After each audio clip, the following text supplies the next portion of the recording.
नमस्कार, मानस Mishra one news India में आप सभी का बहुत बहुत स्वागत करता हूं। भारतीय सेना में आरक्षण कभी आपने सुना है? आखिरकार सुप्रीम कोर्ट ने अभी हालिया में जो एससी एसटी पर एक सुप्रीम फैसला लिया, जिसमें chief justice of India justice Suryakant नहीं शामिल थे।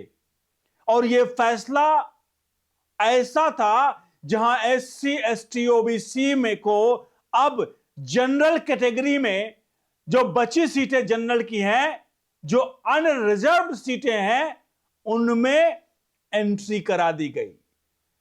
आइए दिखाते हैं पूरी खबर। आखिरकार क्या खबर है भारतीय सेना में आरक्षण की, और कितना मिलता है भारतीय सेना को आरक्षण, और किसने दिया था यह आरक्षण, उसको समझना पड़ेगा। उसके बाद इस सुप्रीम कोर्ट के फैसले की तरफ चलेंगे। अनुरोध करेंगे वीडियो के कमेंट बॉक्स में अपनी राय प्रतिक्रिया जोड़ दीजिएगा और वीडियो को लाइक शेयर जरूर करिएगा। बढ़ते हैं सीधे खबर की तरफ। सबसे पहले मैं आपको भारतीय सेना में आरक्षण का वो कहानी बताता हूं कि भारतीय सेना में आरक्षण आखिरकार एक क्वेश्चन मार्क क्यों लगा हुआ है। आपको बता दें, भारतीय सेना में आरक्षण नहीं होता है। अभी एक थोड़ा सा लागू किया गया महिलाओं के लिए, लेकिन भारतीय सेना में कोई आरक्षण नहीं है, न जातिगत न धर्मगत, क्योंकि इसका प्रमुख कारण जो है वो योग्यता आधारित चयन यानी मेरिट बेस्ड सिलेक्शन है और राष्ट्र की सुरक्षा है। युद्ध के मैदान में हर सैनिक का सर्वश्रेष्ठ और फिट होना जरूरी है। जहां जाति या धर्म के आधार पर किसी को छूट से सेना की क्षमता कमजोर पड़ सकती है, इसलिए यहां निष्पक्ष और कठोर चयन प्रक्रिया अपनाई जाती है ताकि सबसे सक्षम व्यक्ति ही देश की सेवा कर सके। अब इस पूरे प्रकरण को थोड़ा समझना पड़ेगा, क्योंकि यह फैसला लिया क्यों गया, और आज नीट जैसे परीक्षाओं में माइनस मार्क्स आने के बाद भी डॉक्टर बन जाएंगे, यह उनकी स्पेशल योग्यता है, क्योंकि वो विशेष कोटा उनको मिला हुआ है। देश के बॉर्डर पर अगर हमें सुरक्षा चाहिए, एनएसए डोभाल का कहना है कि हमें जितना देश के बाहर से वो है, मतलब ये है आतंकियों से खतरा है, उससे ज्यादा देश के अंदर बैठे हुए लोगों से खतरा है। अब ऐसे में आज आरक्षण पर जब बात हो रही है, तो आरक्षण में डॉक्टर माइनस मार्क्स लेकर आके डॉक्टर बन जाएंगे। तो सबसे पहले हम आपको पहले समझा देते हैं, उसके बाद लिए चलते हैं आपको सीधे एससी एसटी ओबीसी आरक्षण के मूल भाव की तरफ। तो 1949 में जो ऐतिहासिक फैसला लिया गया ये आरक्षण को लेकर के सेना में, असल में आजादी के बाद 1949 में सेना नेतृत्व के सामने सैन्य भर्ती में अनुसूचित जाति अनुसूचित जनजाति यानी एससी ओबीसी के लिए आरक्षण शुरू करने का प्रस्ताव रखा गया था। ध्यान रखिए, इस प्रस्ताव को स्वतंत्र भारत के पहले भारतीय commander in chief field marshal KM. Cariappa ने खारिज कर दिया था।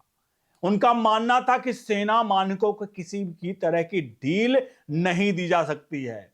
उनका ऐसा कहना था कि आरक्षण शुरू करने से युद्ध की तैयारियों में समझौता हो सकता है और बल के लड़ने की क्षमता कमजोर हो सकती है। तो आपको बता दें, जो मुख्य सिद्धांत है, सेना में आरक्षण ना होने के मुख्य वजह युद्ध का स्वरूप ही है। युद्ध के मैदान में जीवित रहना शारीरिक सहनशक्ति और तुरंत निर्णय लेने के साथ साथ साहस और दबाव में नेतृत्व पर निर्भर करता है। नागरिक सेवाओं के उलट सेना का आपको बताते हैं तो प्रशासनिक समायोजन के जरिए कमजोरी की भरपाई नहीं कर सकती है। हर सैनिक को समान ऑपरेशनल मानकों का पूरा करना होगा, क्योंकि युद्ध में गलती की कोई गुंजाइश नहीं होती है। यही वजह है कि योग्यता, फिटनेस और प्रशिक्षण चयन के मुख्य सिद्धांत है। भारतीय सेना एक एकल, एकजुट, एक रूप में काम करती है। यहां सैनिक किसी जाति, समुदाय या क्षेत्र के समुदाय के रूप में नहीं, बल्कि देश के प्रतिनिधित्व के रूप में लड़ते हैं। जाति आधारित आरक्षण शुरू करने से इकाई के अंदर विभाजन पैदा हो सकता है। इस वजह से मनोबल और अनुशासन प्रभावित हो सकता है। अब तक मैंने आपको वो बताया जो भारतीय सेना के आज जो मजबूती से लड़ती है, जो घुसकर से हमारे दुश्मन को मारती है, उसका प्रमुख कारण है कि सेना में आरक्षण नहीं है। सेना में भ्रष्टाचार भी लगभग लगभग हम बात करें तो नगण्य है। इसका प्रमुख कारण क्या है? इसका प्रमुख कारण है जिसकी जितनी शक्ति उसको उतना अधिकार। शक्ति मतलब मानसिक शक्ति, बौद्धिक शक्ति, उसकी लड़ने की शक्ति, हर शक्ति को, यानी कि वो मानसिक रूप से सशक्त होगा, वही सेना में उस पद पर पहुंचेगा, ना कि जाति वाला। अब आते हैं प्रमुख मुद्दे पर। 1949 में आखिरकार क्या ऐसी आवश्यकता पड़ी होगी कि प्रथम जो है करियप्पा साहब में सेना के प्रमुख, उन्होंने आखिरकार क्यों मना कर दिया होगा कि भैया सेना में नहीं, हम वो रिजर्वेशन लाने वाले हैं। तो आखिरकार 1947 का भारत, जहां सेना में रिजर्वेशन नहीं दिया गया, संविधान में भी 10 साल ही लिखा गया, आज 70-75 साल बीत जाने के बाद भी सुप्रीम कोर्ट में फैसले आते हैं जहां ये कहा जाता है कि SC ST OBC का आरक्षण जो अनरिजर्व्ड है, मतलब जो सीटें रिजर्व नहीं है, उन सीटों में भी SC ST OBC के लोग सेंध लगा सकते हैं। आखिर ऐसा क्यों? क्योंकि जब देश को हमें मजबूती, देश को हमें सशक्त बनाना है, तो हमें ऐसे फैसले लेने पड़ेंगे जहां पर हमें आरक्षण जैसी कुरीति को खत्म करना पड़ेगा। आरक्षण देना है तो पैसों से दे दो, आप फ्री शिक्षा कर दो, फ्री मेडिकल कर दो, उनका आप कर दो, फ्री मेडिकल, फ्री शिक्षा कर दो। लेकिन आप ये कहते हो कि पढ़ाई, जो व्यक्ति जिसका दिमाग ही नहीं काम कर रहा है, उसको आप पढ़ाई के उस पर काम करोगे? वो व्यक्ति जो उस लायक है नहीं, उसको डॉक्टर बना दोगे? कल को ऑपरेशन करके वो किसका क्या करेगा? और ऐसा चल रहा है हिंदुस्तान में। आखिरकार सरकारी हॉस्पिटल्स में क्यों ये हालात बदतर होते हैं? चूंकि वहां रिजर्वेशन है। आखिर क्यों प्राइवेट सेक्टर में, जहां प्राइवेट हॉस्पिटल, वहां पर इतना बुरी तरह से हालात क्यों नहीं होते? क्योंकि वहां पर वो रिजर्वेशन के जरिए नहीं किसी का नियुक्ति करते हैं। ये जो सवाल है, ये सवाल मैं आप सभी से पूछता हूं, क्योंकि हालिया में सुप्रीम कोर्ट के फैसले ने वाकई में अचंभित किया। 75-80 साल के फैसले के बाद आप कहते हो कि भैया ये जो रिजर्वेशन है, वो रिजर्वेशन अब OBC SC ST को जनरल कैटेगरी में डाल दो। ये बहुत बड़ा लूपहोल है भारत के, हमारे देश के विकास में रोकने के लिए। आरक्षण एक ऐसा अभिशाप है जो देश को अंदर अंदर कैंसर की तरह खत्म कर रहा है। और आज भी हमारे यहां पर लोग नहीं जग रहे हैं। कोर्ट के फैसले देखिए, कोर्ट के फैसले सही नहीं होते हमेशा, क्योंकि 2 जजों की कमेटी ने फैसला लिया अभी हालिया में, जहां ये कहा गया कि भैया जो SC ST OBC के लोग हैं, वो जनरल कैटेगरी की सीट पर भी अपने आप को, अगर उनका नंबर ज्यादा आते हैं तो जनरल कैटेगरी वाली सीट भी ले जा सकते हैं, ये कहा गया। अब सोचिए, जिस वक्त में हम बैठे हुए हैं, क्या यह कहने का समय है? 2 जजों की कमेटी ने फैसला लिया है। आपको ज्ञात होगा, पिछले साल एक राष्ट्रपति को लेकर फैसला लिया गया था, जहां राष्ट्रपति की शक्तियों को 3 महीने की निर्धारित की गई थी 2 जजों की कमेटी ने। बाद में राष्ट्रपति ने सवाल पूछे, 14 सवाल।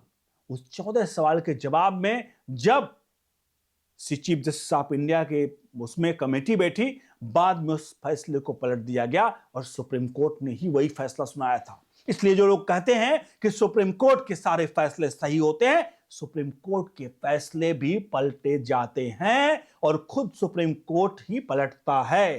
तो आखिरकार chief justice of India justice Suryakant आज राष्ट्रवादी हैं। आज वो जो भी फैसले लेते हैं, मुझे लगता है वो फैसले देश के हित में हैं और वो करते हैं। आखिरकार आज उनकी चुप्पी देश के लिए, वाकई में आने वाली पीढ़ियों के लिए बहुत ज्यादा कहीं ना कहीं कष्टदायी होगा। कम से कम इस पर सेल्फ संज्ञान लेना चाहिए। कुछ ऐसे चीजों का अनुपालन करने के लिए नेताओं उनको निर्देश देना चाहिए कि आखिरकार इस वक्त अगर आपको चाहिए तो जाति जनगणना ना करा के आर्थिक जनगणना करा के पैसे दो, किसी को भी पैसे दो।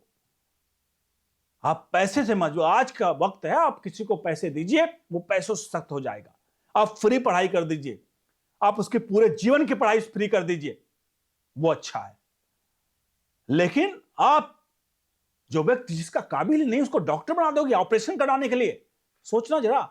इसीलिए सेना में नई भर्तियां होती हैं रिजर्वेशन के लिए। 1947 के भारत में, 49 के बाद जब आजाद हुआ था, तब नई रिजर्वेशन लिया गया। और 2025-26 के भारत में जहां हम विकसित होने की राह पर बढ़ रहे हैं, वहां हम रिजर्वेशन पर चल रहे हैं। सवाल का जवाब जरूर दीजिएगा, वीडियो को लाइक शेयर करिए और कमेंट बॉक्स में अपनी राय प्रतिक्रिया जरूर दीजिएगा। आप मेरी जाति या मेरे धर्म पर मत जाइएगा। सवाल यह है, देश का विकास रुकना नहीं चाहिए, और विकास के राह में जो रोड़ा बन रहे हैं उनको रास्ते से हटाना बहुत अति आवश्यक है। बने रहिए न्यूज इंडिया के साथ। बहुत बहुत धन्यवाद।